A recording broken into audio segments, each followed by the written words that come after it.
The engagement ring cost me 3 months' salary, and my wife laughed when I got down on one knee.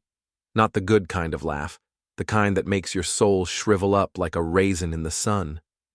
"Nick, seriously," Jenna said, not even looking at the diamond as I knelt there in Giuseppe's, our anniversary restaurant. "You think this cheap little thing is going to make me forget 5 years of mediocrity? I'm Nick Harlan, 35 years old, IT support for a mid-sized insurance company in Cleveland. I fix computers and pretend people's problems matter. My wife Jenna works in HR at a marketing firm, spends half her day taking selfies, and the other half telling people on Instagram how to live their best life. It's not cheap," I said, still on one knee like an idiot. "It's a full carat." She picked up her phone and snapped a picture of me kneeling there. Then another of the ring box. "Oh my God, Crystal is going to die when she sees this," she said, fingers flying over her screen. "Look what my loser husband just tried, LOL. The ring looks like it came from a Cracker Jack box." That's when something inside me broke. Not my heart. That had been cracking for months. Something deeper. Something that had been holding back a flood of rage I didn't even know existed. I stood up, closed the ring box, and put it in my pocket. "You're right," I said. "This was a mistake." "Oh, come on, Nick, don't be so sensitive. I'm just saying we should wait until you can afford something appropriate."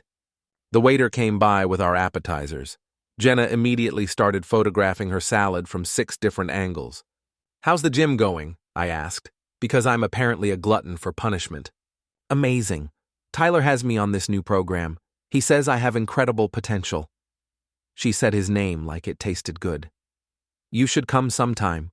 Maybe Tyler could help you with that gut." Tyler Brooks.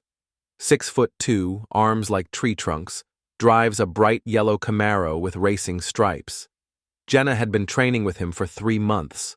3 months of coming home late, showering immediately, and suddenly caring about matching underwear. "Maybe I will," I said. The next morning, while Jenna was at her early session, I returned the ring. $3,000 back in my account. Then I drove straight to Murphy's used cars and put it down on a 1967 Mustang Fastback, candy apple red with black racing stripes.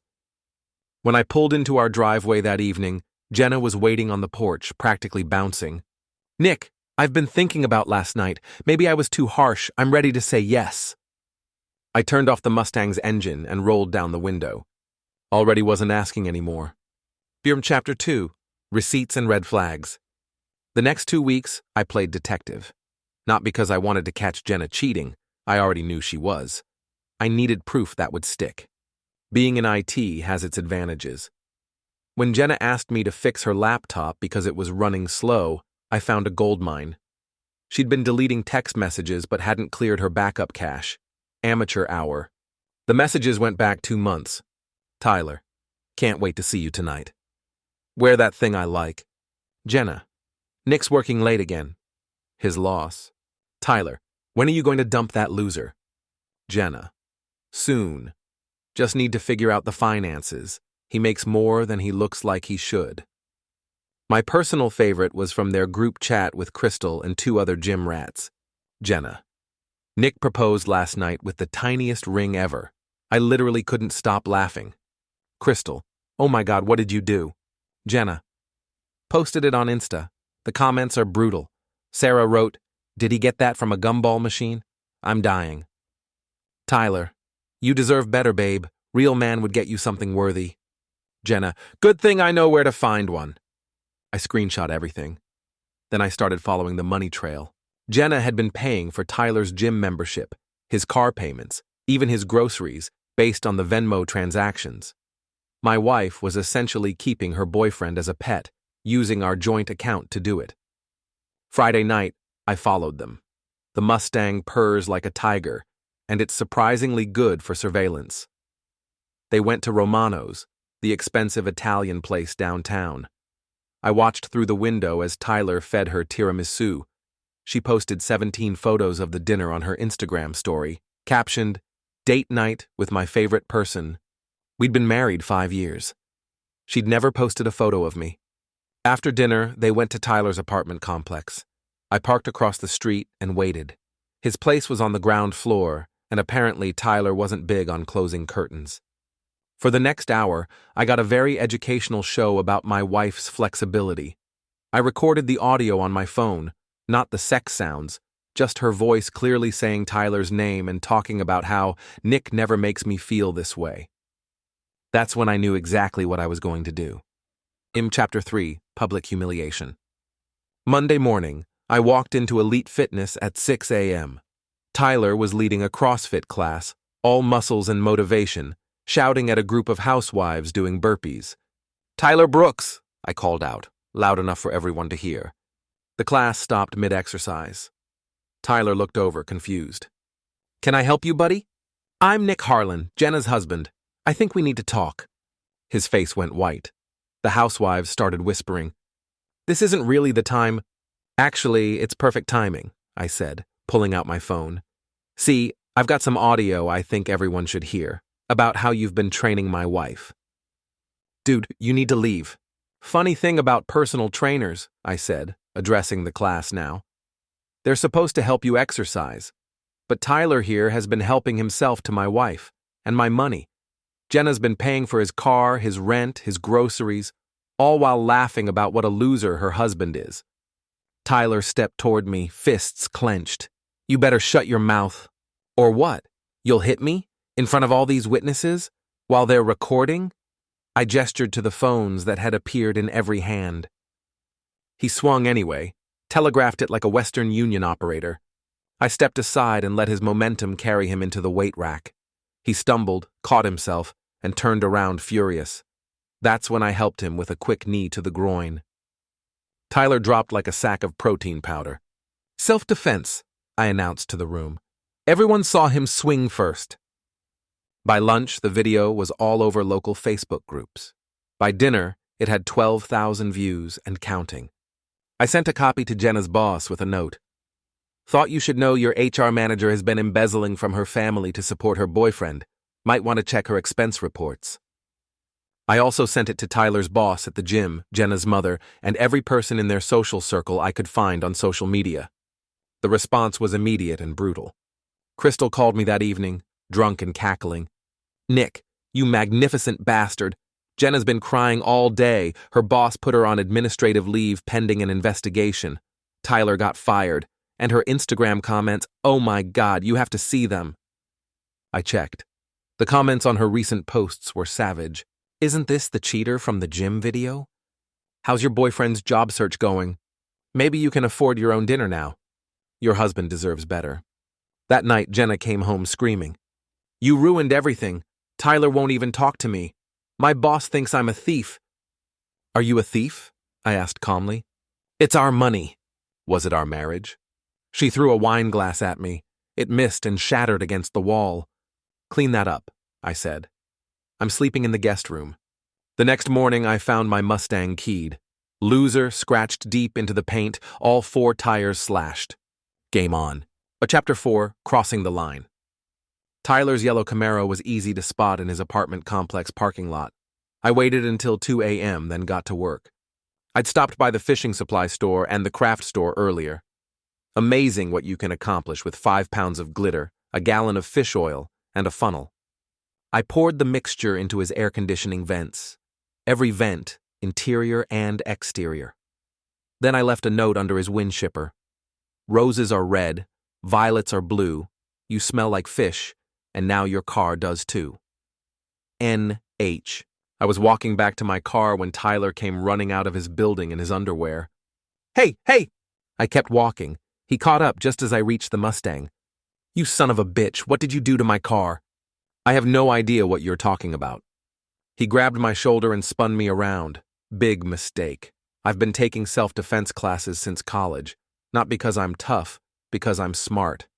I twisted out of his grip and slapped him. Not punched, slapped.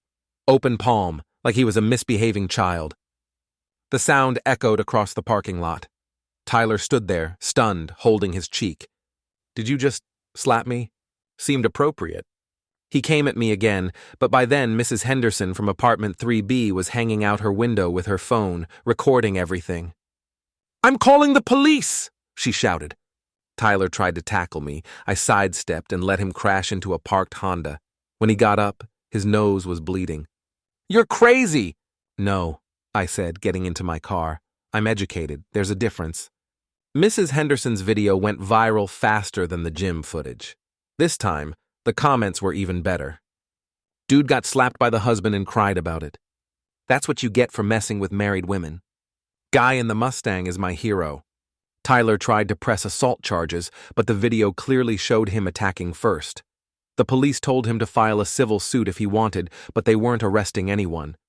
The fish oil and glitter combo worked even better than I'd hoped. Tyler's car smelled like a dumpster behind Red Lobster, and the glitter had gotten into every surface. The mechanic told him it would cost more to clean than the car was worth. Jenna tried a different approach when I got home.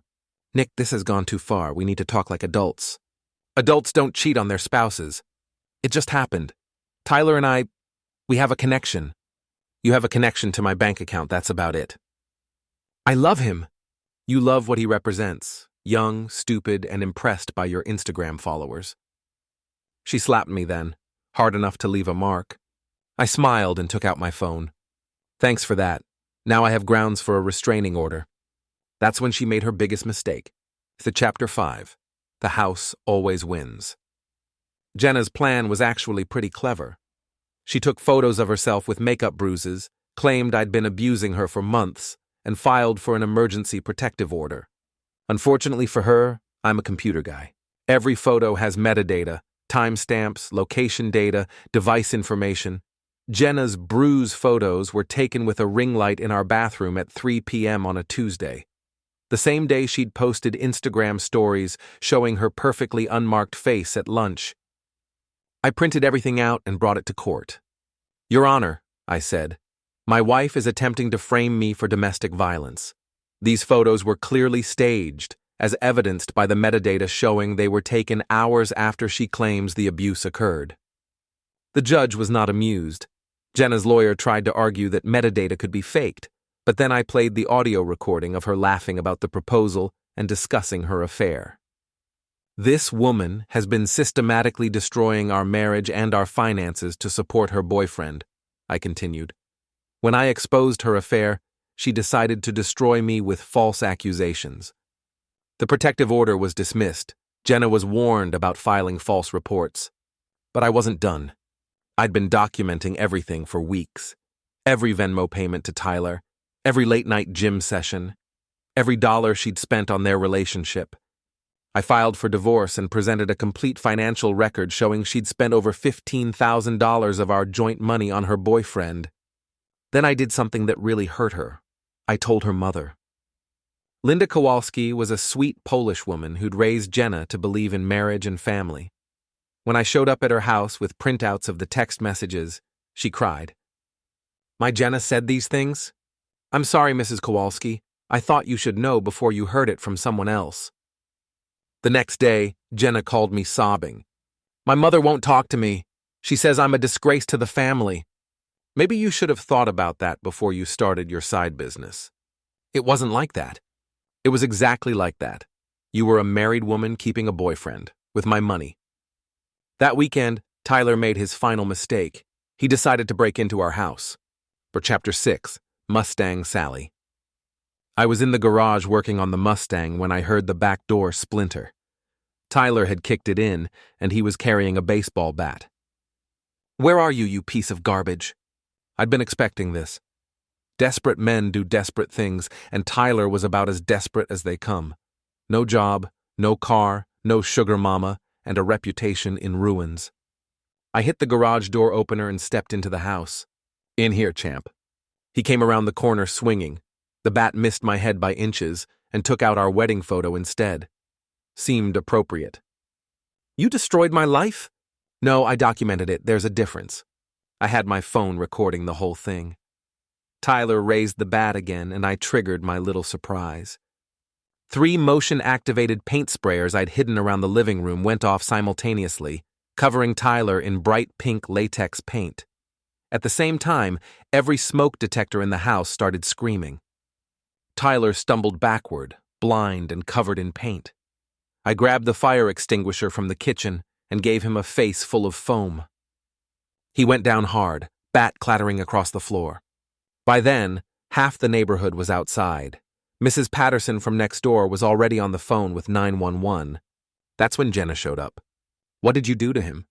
"Home defense," I said, still recording. "He broke in with a weapon."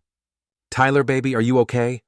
Tyler was sitting on my floor, covered in pink paint and fire retardant, crying like a toddler. "He's crazy, Jenna!" He booby-trapped the house. The police arrived just as Jenna started her performance. "Officer, my husband is psychotic. He's been stalking us, vandalizing Tyler's car, and now this." That's when I played my ace. I pulled out my phone and played the audio of her laughing about the proposal, calling me a loser, and planning to leave me for Tyler. This woman has been cheating on me for months, spending our money on her boyfriend, and filing false police reports when I exposed her. Tonight, her boyfriend broke into my house with a baseball bat. Everything I did was legal self-defense. The neighbors all nodded. Mrs. Patterson handed her phone to the officer. "I got the whole thing on video. That young man definitely broke in. Nick was just defending himself." Tyler was arrested for breaking and entering. Jenna was warned again about filing false reports. As the police car drove away with Tyler in the back, Jenna turned to me one last time. "I hope you're happy."